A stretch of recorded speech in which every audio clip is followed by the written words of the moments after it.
The day my cure went from $14 a pill to $750 a pill. Your decision is affecting me personally. You are currently on a slippery slope of greed. Are you gonna change the price? No. I need my inhaler, but these drugs are too expensive. I know you're smiling, but I'm very serious, sir. America's health system is broken. But that is not what this video is about. This video is about how one man's greed or evil or just plain cynicism used that system for his personal gain. I probably would have raised the price higher, is probably what I would have done. Daraprim is an essential medicine for thousands of people suffering from toxoplasmosis. It's also essential to treat parasitic infections in people with HIV. But spiking the price of that treatment is just the tip of the iceberg. Martin Shkreli is in jail now, ironically for a whole different reason, and we'll get to that.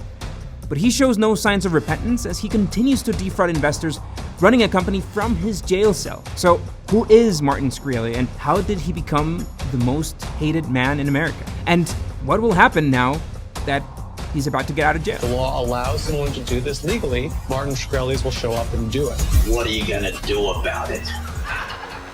In December 2015, Martin Shkreli walked out of his apartment and into the back of a squad car. He looked like crap, and he tried to cover most of his face with a gray hoodie, but this was a long way from the typical cocky, brash executive he had been just months before. An FBI indictment had sent him to jail, and the US District Court of New York had charged Martin Shkreli with multiple felonies.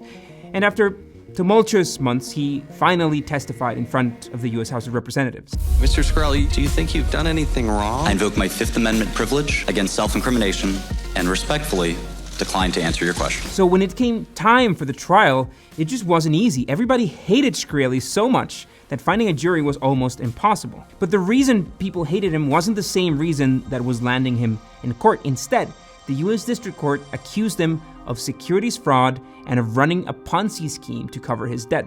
And to understand how he ended up at this point, we actually need to go back to 2003. Because at age 17, Martin Shkreli had weaseled into an internship at the Wall Street hedge fund Kramer, Berkowitz & Company. He actually said the word weaseled. And in that fund, he made a name for himself by shorting biotech companies. So he would bet against the stock, meaning that he and his company would make money if that company's stock price fell. But for every positive, it seemed that he managed to come up with a negative. People admired his intelligence, but despised his personality. He was cocky, aggressive, and he had this catalog of annoying expressions. And you were poor, and you sound stupid. In 2007, Shkreli was absolutely sure that the stock market was about to fall, so he placed a put option through Lehman Brothers. Now, the stock market did the total opposite and went up. So instead of collecting, he had to pay up, but he didn't have the money for it. So Lehman Brothers ended up suing him for $2.3 million for refusing to pay, and they won the case. But then 2008 happened, go watch our video about it, and it swept Lehman Brothers off the face of the earth, same as his debt. The fund he was working for wouldn't survive 2008 either, so Shkreli ended up moving back with his parents. But he still wanted to short stocks, so he created this new fund, MSMB Capital Management, and his tactics became even more aggressive and even more repulsive. First, their fund would short biotech companies, and then they would create strategies to actually drive the stock price down. So these included researching and blasting the company on stock trading chat rooms. As disgusting as this might seem, Shkreli was smart, and he was good at it. He had no difficulties understanding these biotech companies, their complex terms, and their ideas. So for him, weeding out companies that faked medical records, for example, was pretty easy, and people believed him. But in 2011, he made another mistake. The mistake that would eventually put him in jail. He's being charged with unrelated allegations of securities fraud. Most hated man in America. $5 million bail after being arrested for unrelated fraud charges. You see, the FDA had declined to approve the drug Contrave from Orexigen Therapeutics.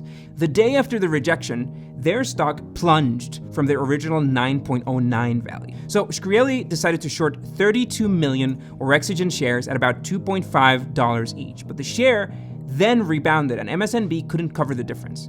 So they ended up knee-deep in debt.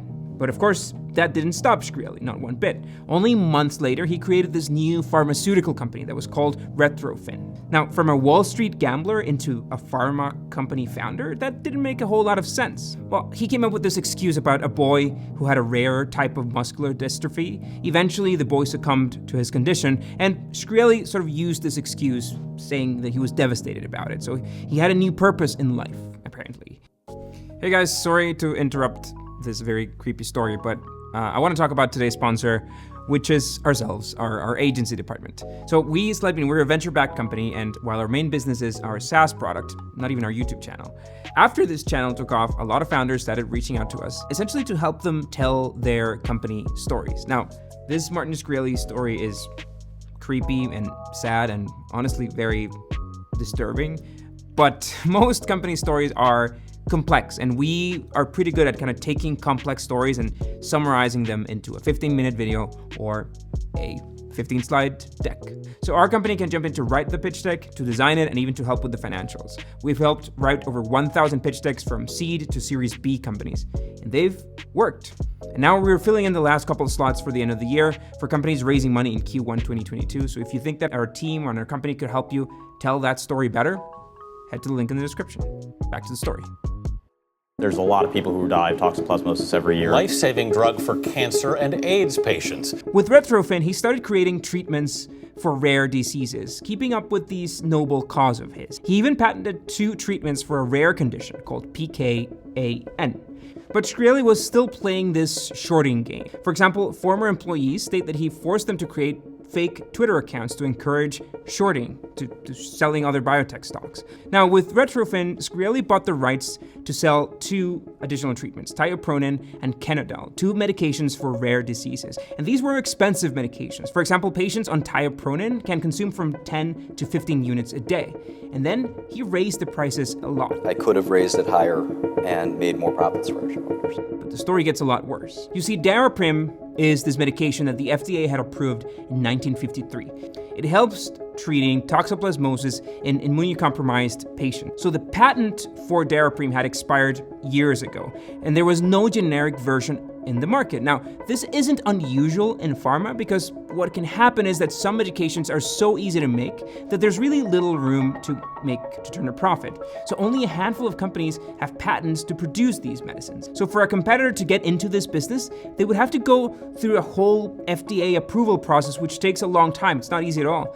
And that right there is a business opportunity, and this guy saw it. So after he got kicked out of Retrofin, he wasted little time creating this new venture, Turin Pharmaceuticals, in February 2015. And he had only one goal.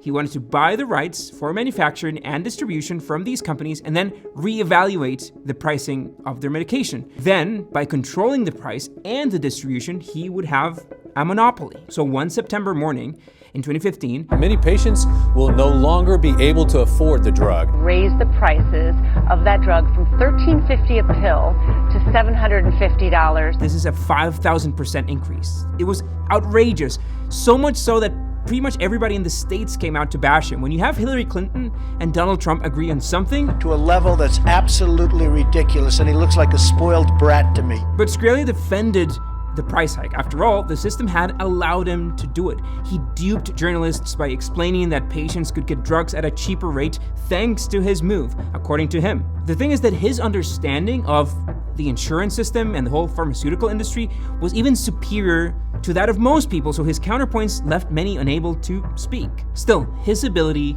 to debate couldn't save him. You're a hoe. You know what you are? You're a small dick. And by then, his reputation was, of course, in shambles, and companies parted ways with him and released him as CEO. Now, Shkreli came out saying that the anger and this whole cancel culture was such that he would agree to lower the prices to an undisclosed amount.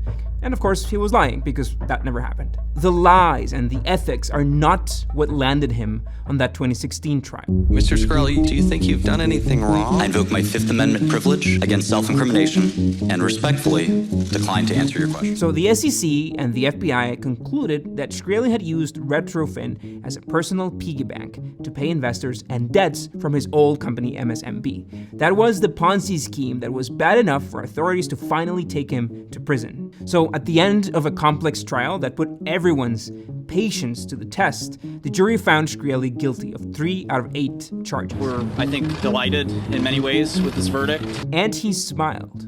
Shkreli smiled when they dictated the sentence. He was delighted because he knew that it could have been worse. And the judge even granted him bail, but he lost that right when he offered $5,000 to anyone who could get him a strand of Hillary Clinton's hair. So authorities took that as a threat to Hillary Clinton, and they removed his right to bail. And now in prison, authorities recently discovered that Shkreli was running a company from inside his cell. The name of the company was Phoenixius AG, but in reality, it was just Turing Pharmaceuticals under this new name. But he was still calling the shots from prison. He was even active on Twitter. And that's as bad as it can get for the US federal system, honestly. Having an inmate tweet from prison, mocking them. In addition, he bragged about how he'd be richer after leaving prison. Now in 2020, he made a plea to have a compassionate release, which the judge rejected, claimed that it was a delusional representation of a massive ego. So instead, Shkreli was to carry out his full sentence. Now if this helps a little bit with the schadenfreude that you're feeling already, as part of the arrest, he lost all of his belongings. His possessions represented his ego and his smarts. It included a Wu-Tang Clan album original copy for which he had paid over $2 million, and an Enigma machine that helped the British win World War II.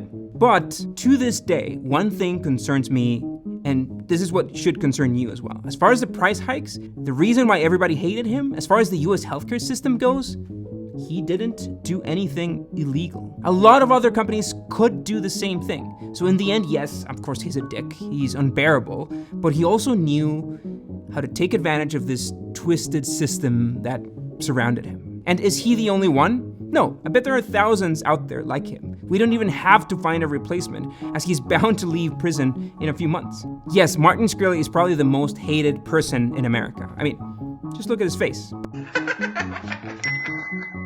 But the system, that system, is probably even worse. Thanks a lot for watching, guys. Hope you enjoyed the video. Remember, the first 5 comments on any of our videos get free access to our weekly office hours, so hope to see you there. Make sure you hit that subscribe button, and we'll see you next week.